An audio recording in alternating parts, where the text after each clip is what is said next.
everyone, welcome back to my channel. And if you're new here, welcome to the Digital Empire. Oh my god, I'm kind of oily right there. Today I'm back with another highly requested video from Twitter. I took a poll on what I should talk about next in my next blog post, and I got the highest vote on talking about what employers, tech employers specifically, like to hear and see in an interview. So I typed up this blog post right here with how many? 1, 2, 3, 4, 5, 6, 7, 8 topics that I discuss in full detail of my experience and what I've researched and what I've heard from others on how they succeeded in an interview.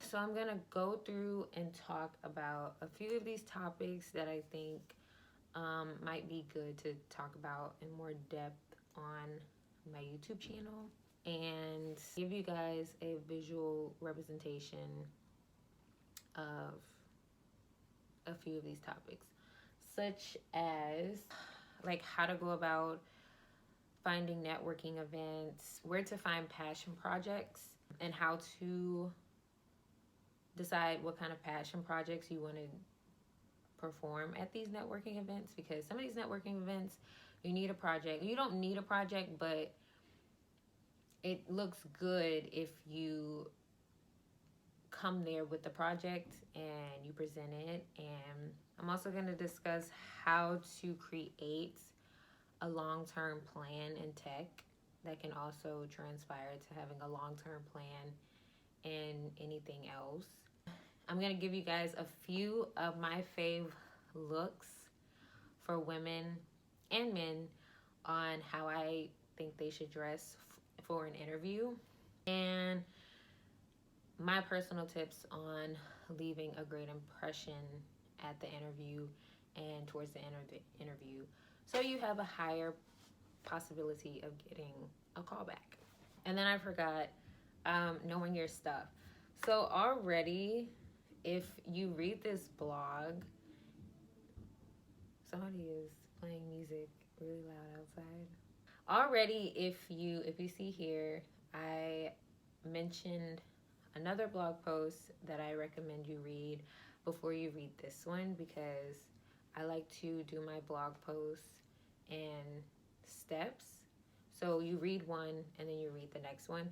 So if you read this one first, this one's going to prepare you for this one, because after you read this and then you do a consultation call and you do your studying, then you'll be ready to come here and read and prepare on how to perform well in an interview. So the first one I want to talk about is knowing your stuff. Like I said, if you read the first blog post that I just talked about on my last video, this is really going to help you for this blog post. Here I give you tips for looking at a specific job to obtain in tech and doing the following. You copy down all the skills that they're looking for in a job description, making a checklist of all those skills, finding time to master all those skills, editing your resume and cover letter to fit the job description, applying for the job, and then prepping for the interview. So knowing all of what you need to know before you go into the interview is going to make you more confident about performing well in the interview and leaving a good impression. The next thing, so we're gonna go mostly into talking about different network events. I think this is really gonna be fun for you. A lot of you guys. Is going to expose a lot to you. It's also gonna help you be more confident as well in interviews, and they're fun. I'm gonna tell you guys my personal experience at the tech networking events that I've been to. I think a total of, so let's start with hackathons.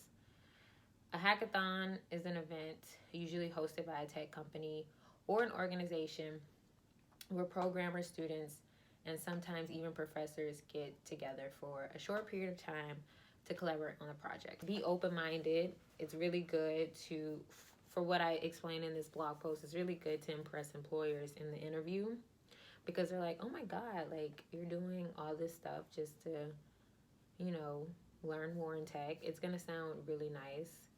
Oh my God, it's getting dark.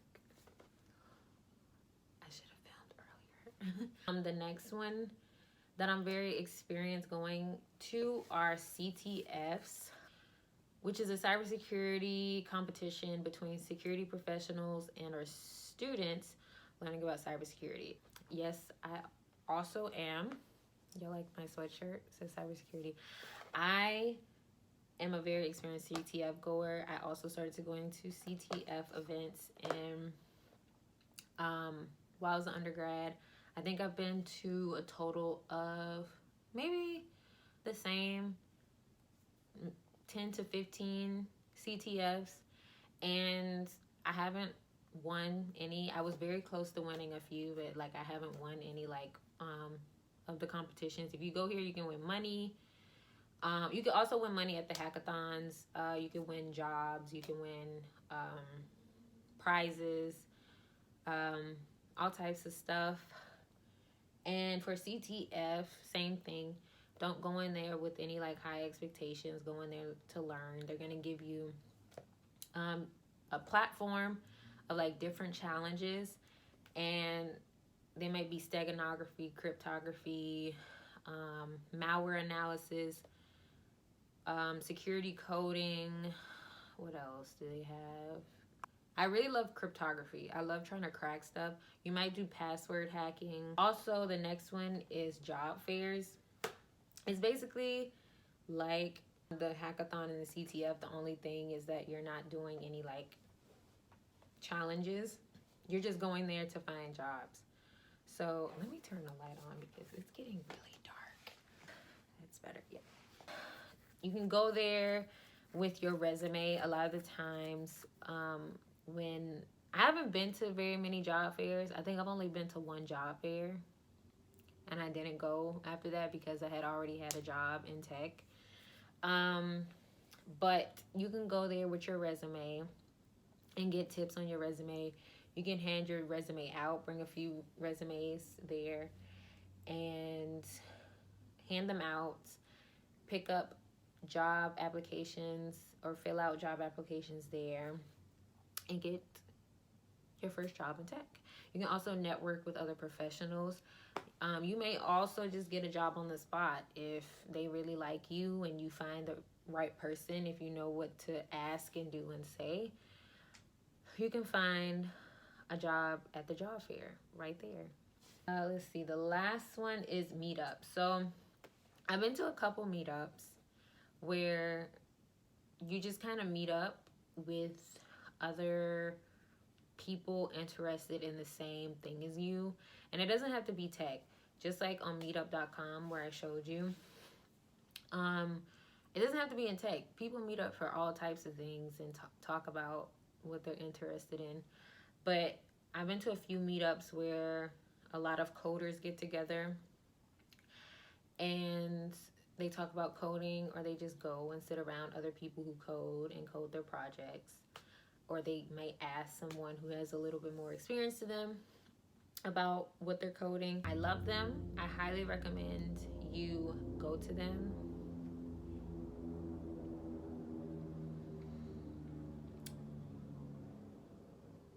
I highly recommend you go to them because it exposes you to a lot more. It helps you network, and you build confidence and skills to show off in the interviews you go to. Oh, passion projects. So at the hackathon and CTF, like I said, you might want to bring a passion project. And these are really good to show off in interviews. Every time that I post on my resume or it comes up that I've been to those events, I usually bring up that I built this project or I worked on this project. Or if you check out my GitHub, you can find all my projects here. And this impresses employers because they're like, wow, like she even just, or he works on stuff even for fun. So they like people like that because it shows that you're motivated. It shows that you really like what you do. So I provided like a few links here for you guys to go through. The first two are my Python project, so you guys can get an idea on my blog of how I do blog, and then my GitHub with how I organize my projects on GitHub. But I found, wait, I don't want to do that. This page with over 1,500 coding projects. So if you're thinking about presenting and demoing at your first hackathon, you can look through that list and pick a project in the beginner section and show up to the hackathon and demo at your first hackathon. I might do a video on that, like me preparing, like choosing a project and preparing for a hackathon and then showing you guys my process at a hackathon. I think that would be awesome because I don't see a lot of people on YouTube doing that. I'm going to look after this video. I'm going to see if there's any people on YouTube that show their experience at hackathons. So coming up with your long-term plan in tech. Like I said before, and I'll say it again, if you read my first blog post, it's going to help you a lot with coming up with your long-term plan. If you don't have a long-term plan of where you're trying to go in life, you are not going to have, you can't create directions to get to your end destination because you don't have an end destination. You're clueless, you're lost, you don't know where you're going to go.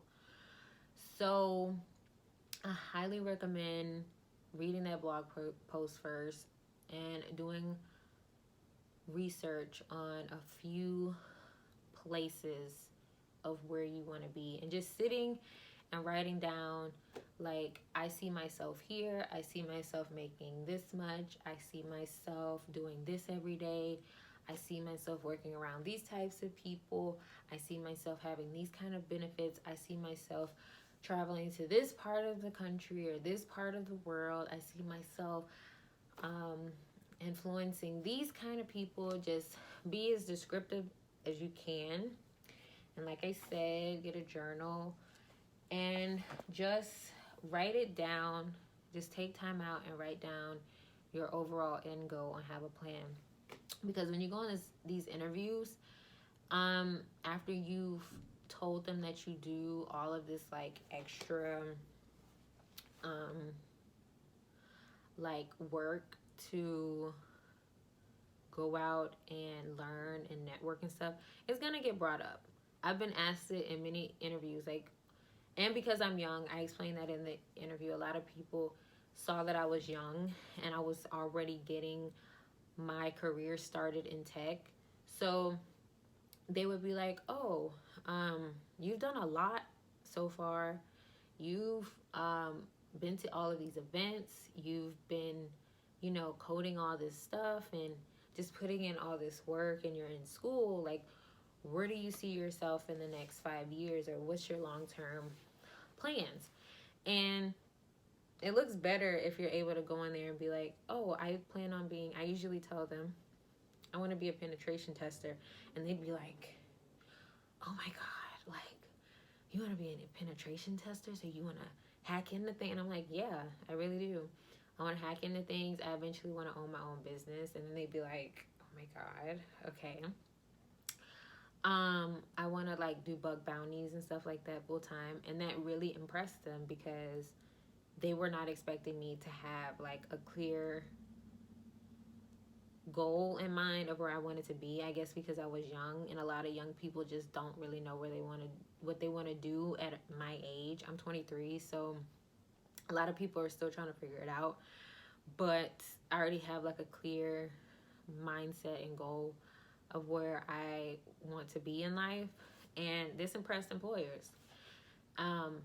And when you're able to sit there and tell them, I want to do this, and you sound very excited and sure about yourself and where you're going, this is going to, you know, impress them. And this also goes into leaving a lasting impression, a good impression, because they're going to be like, wow, he or she really has like their mind together as far as like what they want to do and where they're going to go. I want that kind of talent here, because they're going to bring that same mindset into the company.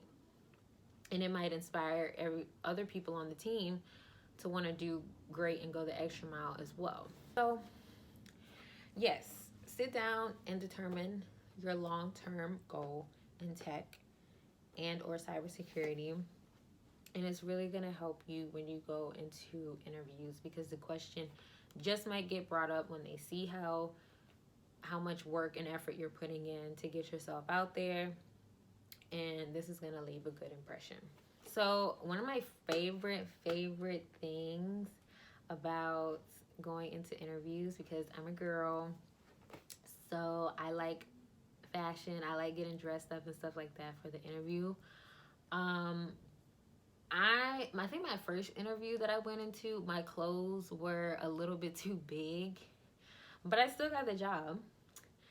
But my clothes are really big because I was really little back then. I think how old was I back then when I got my first job? I think I was 19. Yeah, I think I was 19. Yeah, I was 19 when I got my first job in tech. And this was right after I had gotten my internship at the National Institutes of Health. And I was also 19 there, and I was looking for jobs while at the internship at the National Institutes of Health.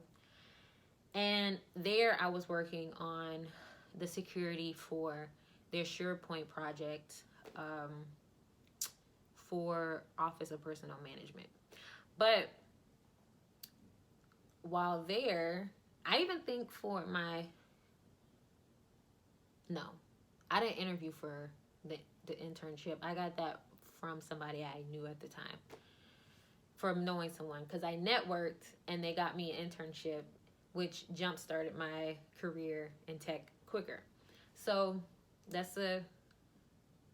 that is the positive of networking with people, because it can help jumpstart your career quicker and you can get a job without interviewing.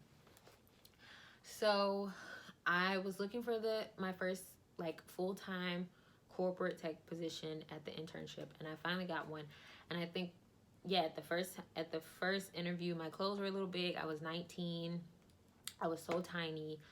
But I went in there and wowed them and knocked it out the park. And they asked me a lot. I remember them asking me a lot of questions about my hackathons, my personal projects, what I wanted to be, where I wanted to go in my long-term plan. And just a few they asked me very simple tech questions, because they knew that I was coming in as a beginner, and they knew I probably didn't know a lot of tech stuff because I was trying to break into the field. So they just asked me a lot of things about what I was learning, what I was doing. Oh, but as far as dress, I completely went off topic. Dress code. I went in, I think my hair was I was natural at the time like I am now, but my hair was not as long. So I couldn't do this before. I couldn't put my hair in a top knot bun. So I think I went in with this very short puff on the top of my head. And I know back then as well, I didn't really know how to take care of my hair. So it was probably so dry. Oh my God. It was probably the driest looking twist out ever. And I think I went in with these faux glasses. I had these fake glasses on. I used to wear that back in the day to make people think that I was a lot smarter. Oh my God. Yeah, I used to wear fake glasses. I went in there with fake glasses, I think. I had this really big black blazer on and these really big black pants. And I think I had a nice little button-up white shirt underneath with these cute little flats. But it was just so big. It was really big on me, really baggy. And I think I got the clothes from my aunt. the one I was living with at the time when I first moved to the DMV. She gave me those clothes, and yeah, the dress was horrendous. My makeup wasn't done. I didn't wear makeup back then. I didn't go in there with any makeup. But I put some YouTube videos here for you guys to look through and see like different types of dress that you can wear, like different types of like outfits that you can go into interviews that are really nice, because that also helps you get your interview or go like make your interview go well if people are like, oh my god, like you look so nice and presentable. Empress. So I think I have some professional outfits on my Instagram. Also follow my Instagram, guys. I keep you updated on stuff. I'll go back to my corporate days, what I was wearing in corporate. I used to wear this to work when I was a cybersecurity engineer, like this snake skin with black jeans and a nice black booty. That's really nice, but not for an interview. Something like this. See, like I have this like light colored pea coat, I think that's what you call it, and this like white sweater. That was really nice. I think I wore this to an interview and I got the job. And then I had my hair slicked back into like a low ponytail. That's a fake ponytail. And that's really a really nice hairstyle. I have like my eyebrows done. Very soft glam right here. You know, very little makeup. I have my eyelashes done at the time here. My nose ring. What I was gonna say was I got my nose ring at 20, I think. 20 years old. And I went into multiple interviews and I've gotten jobs. I went to my interview as a cybersecurity engineer with this in, and I got my job. Nose piercing isn't that bad. I've seen many people in government jobs, higher up government jobs that have nose piercings. Especially, not the septum though. Don't go in with a septum. If you have like the normal or, you know, the regular like nostril piercing, a lot of people go in with that. It's not that big of a deal. It's not like tattoos.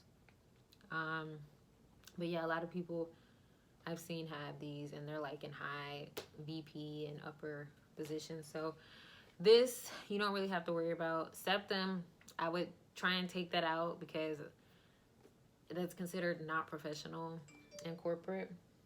Something like this as well. Oh, I went to an interview this day, actually, when I was a network analysis. I was a network analysis here, but I was interviewing to become a systems administrator, which is like more pay and higher up. I think I was going to be getting paid like $75K at that position, and I was making like, oh my god, I was making like, I was going to jump from making $22 an hour to making however you make an hour with $75K if I would have gotten that job. And I explained in the blog post why I didn't get that job. But yeah, I wore this. I even showed up to the interview with the fur coat, and they were like, they didn't care because it was cold. And this was what my makeup looked like, very soft glam. My eyebrows are horrendous though. That's a wig that I have on. Nice little simple wig, black wig. And then I had this blazer on with this nice, you know, black tank top, and it was tucked into my black pants. Yeah, black dress pants. And then I think I had on like these nice little flats or boots at the time, like booties, because it was cold. But yeah, that's how I showed up. This is also another piece that I wear, that I used to wear in interviews, like this gray, long, I guess you would call that like a coat. And then I had on a black button-up, and then I wore these black pants, and I bring a cute little purse with like my resume folder in it. And because it's always cold up here in the DMV, I would wear like boots, like cute little black booties, or sometimes heels. Like I would wear heels that covered my toe. But Pinterest and YouTube are your best friends when it comes to finding out different outfits to wear for jobs. Let's see, what's the last thing I want to talk about? Giving a great impression at these interviews so you are more likely to get hired. They're going to ask you if you have any questions for us after you've completed the interview. And this is a good time to ask very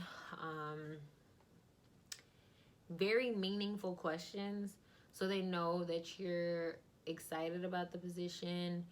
You have already researched a little bit about the company. I know like a lot of people say like research a little bit about the company before you go in. That way you can ask questions about their mission and what they're trying to do as a company, their ethics, how they run day to day, how they, you know, what they're working towards, and how you can fit into that culture. So yeah, I always ask when to leave a good impression in the interview. I would always ask at the end, like, what can I expect as a day-to-day employee here working on the team? What else? And they would explain. So now that you've asked that, you already know like what you're gonna be doing once you come in. So and then they're thinking like, oh, she asked that question. She already knows what is expected of her or him before when they come in here. Okay. What else would I ask? Like, what's the company work culture like? What can I expect? You know, being an employee here, and they'll explain that. What else? They're not going to tell you what's bad. They're not going to be in there like telling you what the bad things, and you don't usually find out what you don't like until after you get the job. So they're trying to sell you the company, and you, because they need somebody to fill in a position. So they're not going to tell you what's bad in an interview. You're going to have to figure that out on the job. And everybody's experience is different, okay? I've had bad experience at jobs. Of course, I'm a black woman. So, it's not the same for everyone, but they're not going to tell you the bad experience, but they're going to tell you the positives to make you feel better about the work culture. What else would I ask? I would ask, like, what are the next steps in the hiring process? Like, what can I expect? You know, how long is it going to take them to call me back? This shows eagerness. And you're like, oh my God, she really wants to work. He or she really wants to work here. Let me keep that in mind. I wouldn't ask too many questions. Like, ask a few questions to get the most out of what you need to know before choosing this job or choosing that job that you're going in for. So that you know if you want to be a part of the company or not. They do, like, in the interview, if they have any, like, extracurricular activities that they do as a company. Like, do they host hackathons, or do they encourage, like, their employers to go out and, you know, participate in, like, I think it's called growth hacking events, or like growth events where they can go and build their skills and stuff like that, and the company will pay.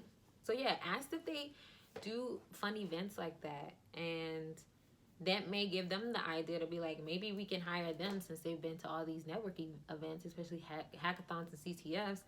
They'll give us an idea of how to run these when they come in, since they love them so much, you know? So yeah, that's a really good question to, like, make them think. Because I don't think many people ask, like, oh my God, do you guys do hackathons? And they'll be like, oh, we've never done a hackathon. I wonder if that would be fun here for in the company. So that's a really good question to ask if you're going into, like, especially a software development field. I feel like if you're going for something like software development, that's probably like an answer you ask all the time. But if you're going into something like help desk or network analysis or cybersecurity or cryptography, digital forensics, they probably don't get asked if they hold CTFs. Maybe. But I feel like, especially if you are black or a person of color and you're coming in, and usually, you know, we're not the top to get chosen, but if you come in and ask, like, oh, if you do you guys hold this? They're gonna be like, wow, like, that's a great question. Yeah, I think that's all that I have, or what I wanted to discuss with y'all in this video. I hope this helped some of you and gave you a better idea of what to expect when going into an interview and boosted your confidence. If you're still not confident about interviews and you still need help, you know that you can come to me and you can schedule a consultation and we can work through that and build that confidence. I'm still working on my merch. You guys know that I have merch coming out soon. Teespring, the manufacturer that I'm working with, currently just reached out to me because I'm having issues designing my sweatshirt with them. So I'm still working on that. I am also partnered with a domain name company called Aginti Hosting. And this is a New Orleans company. You guys know, or if you don't know already, I'm from Baton Rouge, Louisiana. And I work with this company in New Orleans that gives out cheap domain names. And you all know that I'm all about online branding, personal branding, and branding yourself in tech to get yourself out there as a way of networking. And I really think you guys should check them out. My affiliate link is in the description box. Check them out and see if you can find a really nice domain name for your website. I'm really good at coming up with domain names. I've been the queen of coming up with usernames and stuff like that. I came up with DigitalEmpress on my own, and I can help you find your domain name that helps fit your brand. So if you need help finding a domain name with this company, let me know. We can talk about that in your consultation. Also, I've been growing a lot on YouTube very quickly, and I think a lot of it has to do with the tool that I use, Tubebuddy. I just became an affiliate with them, and my link is also in the description box. You guys can sign up for them. I just got the basic service where they give you like tips on the types of tags that you use. I use the tag tool a lot, and tags really help the searchability of your YouTube videos. I think that's why my cybersecurity tips and tricks video is doing so well. And I think that's why my last video is doing so well, because of the tags that I posted for that video.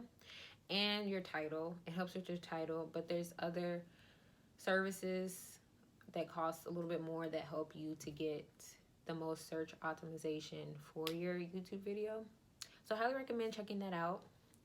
Like I said, all my links will be in the description box. I also have an Amazon store where I promote a lot of my fave tech products, my fave fashion stuff that I wear. I'm very into kimonos and stuff like that. Coats, because it's cold. Stationery, my fave, like notebooks and pens and notepads. I'm gonna put like planners and stuff on there because we're gonna need new planners soon as the new year approaches, and we can't use 2019 anymore. And like the tech products that I currently have, like keyboards and mouses and stuff, I have some of those on there, and that is also in my description box.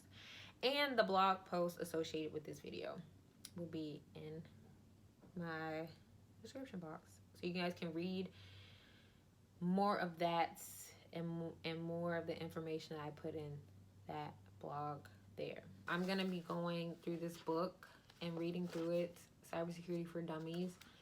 This is Palo Alto's Network 2nd edition, and I'm taking notes from each chapter, and I'm gonna be doing a series on my YouTube channel and putting into my words and simplifying everything in this book, so you guys can read along and get educated and get inspired. So yeah, I'm definitely gonna do this one next, and then I'll be posting my notes and what I learned from this book as well on my blog. If you guys have something else that you recommend me posting about or blogging about or doing a YouTube video about, post them in the comment section below. If you have any other comments or tips, post them all in the comment section below. Same with on my blog posts. Yeah, that's it. Have a great night. Sorry for me filming so late and the video being so dark. I'll do better next time.